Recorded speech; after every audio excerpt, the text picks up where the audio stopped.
I'm going to kind of like go through this again. Actually, I'm not. Okay, cool. So, I called you Bev. I get, sometimes I get the physical people and the spirits kind of mixed up. Sometimes I'm like, forget which phone I have up to my ear sometimes. Okay, so Kat, Bev says she's like a mother figure, past medically. So you said she's an aunt for you. Okay, seems like a pretty close relationship for an aunt. I love it. Maybe she took you under her wing as you grew up. She said she had passed from something medical. Maybe we passed down her clothes or jewelry. Maybe something's patched together or a piece of her in some way.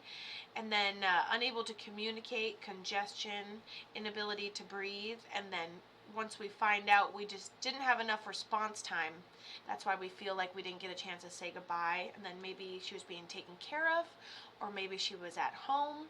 And how did she end up passing, Kat? Out of pure curiosity, how'd she end up passing? What was it? So she says it's her aunt. And do you have anything of hers that she passed down? Hey, thank you, Harry, for sharing the live. I appreciate that. And Mary. Harry and Mary shared the live. That's fantastic. It's great news. I love that for us. So, takes a minute to get a response, but that's all right. We just let people breathe and go through the details. Hey, thank you, Shauna, so much for sharing. I appreciate it. You guys, Angie shared hello to the UK while we got tiny break. If you guys want to follow, thanks Jesse for the follow. Okay, so Kat says, Kat says, I can't remember the name of her condition. So, and she says it was her lungs though. So she can't remember the name of her condition. So something medical, and definitely was her lungs. So unable to breathe. I mean, that's on track. Was someone taking care of her, or was she at home up until the end? Yeah, she couldn't breathe, Kat said.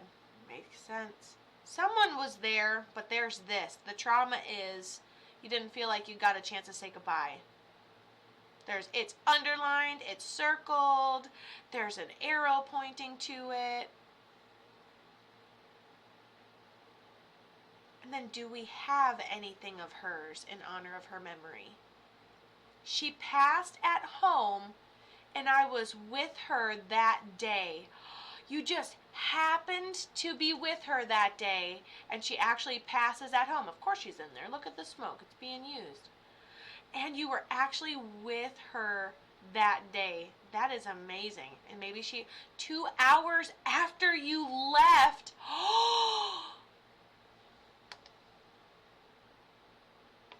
All right.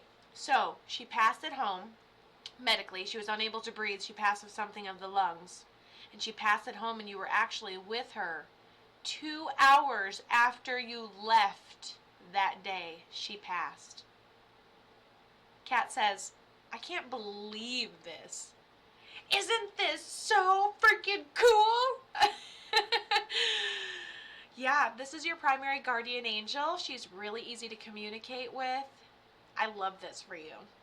No problem communicating with her. Just know, you guys, this is not, like I always try to say, like, it's not that there's like life after death. Why are we so worried about life after death? What about the core of existence that happens around us, whether you're lifing or just existing? They exist. We life.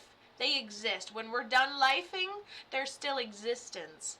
And so, yeah, she's not going anywhere. She has this male on the other side that she keeps bringing through. She's like, he's here with me too. So, yeah, this is beautiful, Kat. I love this for you. She's absolutely at peace. Ding.